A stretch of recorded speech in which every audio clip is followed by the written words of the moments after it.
সকলকে আমার আনন্দিত জয়গুরু। পরম পূজ্যপাদ শ্রী শ্রী আচার্যদেবের আলোচনা করব আজ।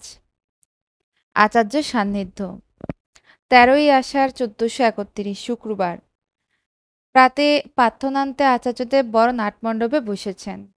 প্রসঙ্গত আমাদের বলছেন, কাল ভাবছিলাম অনুভূতি শব্দটার মানে এইরকম হতে পারে। কোন বিষয়ে অবগত হয়ে তার প্রকৃত স্বরূপ আমার ইন্দ্রিয়গ্রামের সীমার মধ্যে যে নির্দেশ ঘটায় তাই অনুভূতি। এবং আজও সূক্ষ্মতার ব্যাপারে তার মনের গল্প করে বলছেন, ১০০ দিনের দীক্ষা পরিক্রমায় আমি যে সম্বলপুরে ওড়িয়ায় ইষ্টিবীতির মন্ত্র বলে নিবেদন করেছিলাম, তার মানে আমি সচেতন হয়ে ইষ্টিবীতি করিনি। তাহলে কি ইষ্টিবীতিটা কেবল অনুষ্ঠান হয়ে পড়েছে? যতটা ইমোশন দেওয়া দরকার তা দেওয়া না হলে তো রেজাল্টও তদনুরূপ হবে না। এখন মনকে প্রশ্ন করে চেতন হওয়া, যাতে এই রকমটা না হয়। আবার বলছেন, কাল ভোর ৪টার দিকে নামে বসি, দেখি মনটা নড়ছে। কেন নড়ছে? ভাবতে গিয়ে মনে পড়ল, যেদিন আসলাম কলকাতা থেকে সেদিন মন্টি কাকু বলেছিলেন, তোর ওয়াটার ফিল্টারটা যেখানে আছে সেখানে রোদ পড়ে, তাতে এই প্রবলেম তো। তো এই কথাটার কোন সমাধানে না আসার জন্য কি যেন একটা অস্বস্তি থেকে গেছিল, এইটা বুঝলাম। পরে অনুপ কুণ্ডকে ব্যাপারটা জানিয়ে দিতে মনটা হালকা হয়ে গেল। আজ ভোরে আর ওটা নিয়ে ঝামেলা হয়নি। অনুপকে জানিয়ে দিয়েছি, ও করবে। অন্যকেও দেখতে বললাম। রোদে ফিল্টার রাখলে কি ক্ষতি হয়, নেট ঘেঁটে বের করো। ও দেখলো তাতে শ্যাওলা জমার সম্ভাবনা, আর তা ক্যান্সারেরও কারণ হতে পারে। কাহিনীটি ব্যক্ত করে বলছেন, প্রত্যেকের মনে এই রকম হতে থাকে। সামনে থেকে জোরে কথা বললেও মনটা যদি অন্য বিষয়ে চিন্তা করতে থাকে, তাহলে শুনতে পায় না। মনটাই হচ্ছে আসল ব্যাপার।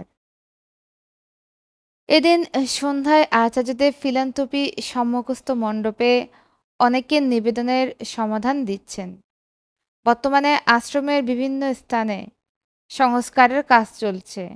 একসময় ফিলান্থ্রপি অফিসের জেনারেল বাথরুমের দিকে একটা কনস্ট্রাকশনের বিষয়ে সংশ্লিষ্ট কর্মী দেবাশিস ডেকে বলছেন, ওটা একবারে এই রকম করলি না কেন? ওটার জন্য আমাকে আরও প্রজেক্ট নিতে হবে, মাথা খাটাস না। দেবাশিস তার মতো যুক্তি দেখাতে গেলে তা নস্যাৎ করে ওটা করার কী উপকারিতা ও প্রয়োজনীয়তা তা ব্যক্ত করতে বলছেন। আমি সব দিকটা একবারে মূল দেখি, তোরা শুধু আমার তালে তাল দিয়ে যা, আর কিছুই করতে হবে না। জানিস, যখন করোনার সময় লকডাউন ঘোষণা করলো,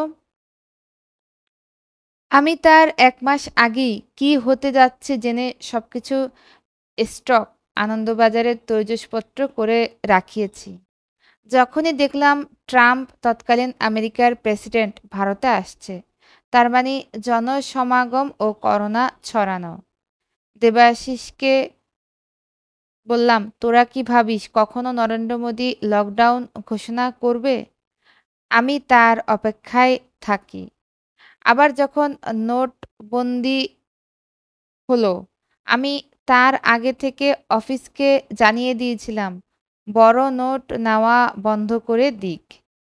যেদিন বললাম তার কয়েকদিন পর নোটবন্দি লাগু হলো।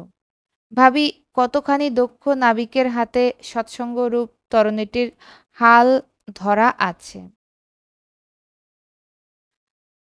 প্রাতে প্রার্থনান্তে আচার্যদেব বড় নাটমণ্ডপে বসেছেন। আজ পঠিত সত্য অনুসরণের বাণীটি হল, জানাকেই বেদ বলে, আর বেদ অখণ্ড। ব্যাখ্যায় বলছেন, সত্য বিচার দ্বারা যা পাওয়া যায় তাই জানা, আর তাই বেদ। যেমন ছেলে বলল খাবো না, কেন খাবি না? বলল খিদে নেই, কাল রাতের খাওয়াটা হজম হয়নি, জানা গেল রিচ খেয়েছিল। এই যে বিচার দ্বারা জানলাম, এটাই হলো বেদ। প্রসঙ্গক্রমে বাপিদা আশিস বসু কথা তুলে পুনের গার্গিমার বিষয়ে। এতদ প্রসঙ্গে আচার্যদেব শ্রী রামচন্দ্রের পারিবারিক বন্ধনের মহার্ঘতা ব্যক্ত করছেন। বলছেন, বনবাস রামচন্দ্রের, সীতা লক্ষ্মণ কিন্তু না যেতে পারতেন, অথচ প্রীতি বন্ধনের কারণে তারা পিছনের যাবতীয় আরাম ত্যাগ করলেন, রামের সাথেই বনে গেলেন। আবার তখন লক্ষ্মণের বউ উর্মিলা কিন্তু কোনো প্রতিবন্ধকতা সৃষ্টি করেননি। কতখানি ত্যাগের প্রতিমূর্তি তিনি! এমনকি লক্ষ্মণ সীতার মুখ পর্যন্ত কোনোদিন দেখেননি। আবার এইটাও দেখার যে ভারতের স্ত্রী মান্ডবী ও শত্রুঘ্নের স্ত্রী শ্রুতকীতি তারা স্বামীসহ রাজপুরীতে বাস করছেন, অথচ তাদের কতখানি ইমোশনালি কন্ট্রোলড অবস্থা যে যেহেতু বড় ভ্রাতা রামচন্দ্রের সন্তান হয়নি, তিনি বনবাসে, অতএব তারাও সন্তান নেওয়ার আগ্রহী হননি। এতে তো কোনো বাধা ছিল না। এটাই ভ্রাতৃপ্রেমের পারিবারিক অটুট বন্ধনের পরাকাষ্ঠা। তাই প্রত্যেককেই তার মতো করে আদর্শে উৎসর্গীকৃত। তা থেকে এক চুলও নড়েননি। আবার বনবাসের সময় রামচন্দ্রেরও সন্তান হয়নি। পরে অযোধ্যায় এসে লব কুশের জন্ম, তাও বাল্মীকির আশ্রমে। এটাও লক্ষণীয়। ঘটনাটি ব্যক্ত করে আচার্যদেব বলছেন, রামায়ণের এই দিকটার তো কোনো উল্লেখ নাই। আজ ইষ্টপ্রসঙ্গ এই পর্যন্তই। পরম পূজ্যপাদ শ্রী শ্রী আচার্যদেবের আলোচনা থেকে আলোচনা করলাম।